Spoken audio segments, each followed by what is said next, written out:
Chères participantes, chers participants de l'UDA, chers sympathisants de l'UDA, bonjour, bienvenue. Je vous propose un cycle sur 3 mois pour explorer en profondeur l'histoire et l'anthropologie de nos fêtes traditionnelles.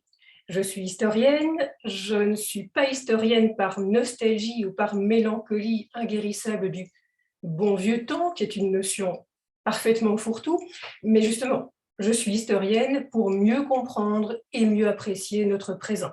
Ce que nous vivons, nous sommes nés et incarnés, c'est fait, nous sommes dedans.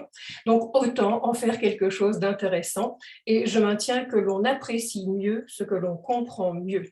Je vous propose donc, allons voir ça tout de suite, je vous propose donc, dans le cadre de l'UDA, un cycle sur les fêtes et les saisons, une histoire et une anthropologie des fêtes traditionnelles, mais au fil du calendrier agricole. Ce séminaire fait la suite d'un premier séminaire qui s'est déroulé cet automne pour aller des fêtes des récoltes à l'épiphanie, et je vous propose maintenant la suite de l'épiphanie aux célébrations de Pâques. Mais si vous n'avez pas suivi le premier site, aucun souci. Celui-ci est autonome, directement accessible, il ne faut pas de prérequis. Si vous avez des regrets de ne pas avoir suivi le cycle précédent, aucun problème non plus, il est toujours disponible, vous pouvez toujours vous inscrire. Pour cette fois-ci, je vous propose d'explorer toute une série de choses que nous véhiculons, qui sont notre héritage culturel. Par exemple, pourquoi une fève dans la galette des rois? Et que signifie la galette des rois? Sont-ils des mages? Sont-ils des sages? Comment sont-ils cités dans le Nouveau Testament? Que sont-ils devenus au fil du temps par rapport à la querelle des investitures au XIIe siècle, par exemple? C'est tout à fait pertinent et c'est de l'histoire.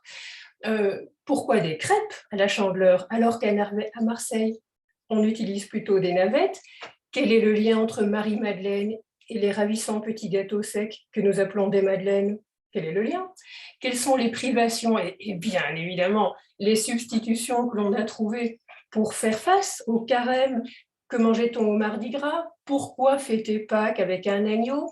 Serait-ce une réminiscence de la Pessah de l'Ancien Testament? Qu'y a-t-il dans le jardin de Pâques? Des poussins chez les catholiques et des lapins chez les protestants. D'accord, mais pourquoi? Il faudrait aussi interroger les calendriers et tous ces saints qui sont bien réels, bien importants, mais bien sûr qui, même s'ils ont un personnage historique, ont aussi un fondement pré-chrétien. Il n'y a pas de génocide culturel, les couches culturelles se surajoutent aux précédentes et cela crée des fêtes éminemment complexes. Et c'est aussi cela qui donne leur polysémie, qui donne tout l'intérêt, toute leur stratigraphie culturelle et anthropologique. Saint-Ours, bien sûr, Sainte-Brigitte, un principe celte intéressant sur la maternité et la fécondité. Saint-Loup, Saint-Blaise, Saint-Valentin, pas du tout le Saint-Valentin un peu mièvre des fêtes, telles qu'on les vit parfois maintenant et telles qu'on les vivait au début du XXe siècle, mais justement une histoire très forte, une histoire enracinée dans le cycle des saisons. Saint-Valentin, c'est le déclenchement des fêtes de sortie, d'hibernation de l'ours. Nos aïeux savaient cela, nos aïeux vivaient beaucoup plus en lien avec le calendrier des saisons et le calendrier agricole que nous, qui sommes parfois un peu coupés de tout cela. Dans chaque séminaire, je vous propose beaucoup d'étymologie, tout simplement parce que autant comprendre la langue que nous parlons. Nous n'avons pas tous étudié le grec, le latin, l'hébreu et le sanskrit, non, mais nous pratiquons le français avec des racines grecques, hébraïques, sanskrites et romaines, autant savoir de quoi on parle. Je vous propose aussi, bien sûr, en tant qu'historienne, des dates repères et des faits historiques. Je parlais de la querelle des investitures à propos des rois mages, la querelle du goupillon et de l'Empire, du glaive et du goupillon. C'est intéressant à propos des rois mages et ce n'est qu'un petit exemple. Je vous propose des références littéraires, bien sûr, beaucoup d'archéologie parce qu'elle existe ici, le nymphée sous la maison, la Domus Livia à Rome. C'est peut-être un lieu où se pratiquaient les Lupercales, les fêtes du loup, les fêtes de Saint-Loup, bien avant que Saint-Loup n'existe proprement dit. Tout ça, évidemment, nous ramène à des temps anciens. Et bien sûr, tout cela se vit aussi avec beaucoup de gourmandises de saison, donc je vous propose des recettes, beaucoup de recettes, des œuvres d'art, bien sûr, qui nous relatent tout ce passé culturel, toute cette implication de nos fêtes, telles que nos aïeux les ont perçues au fil du temps, et que serait cette histoire sans des liens avec l'actualité. L'érudition, c'est indispensable, l'érudition, c'est important, mais comment cela s'est-il actualisé? Quelles sont les traces que nous pouvons en voir encore actuellement et qui donnent tant et plus de sens à tout cela?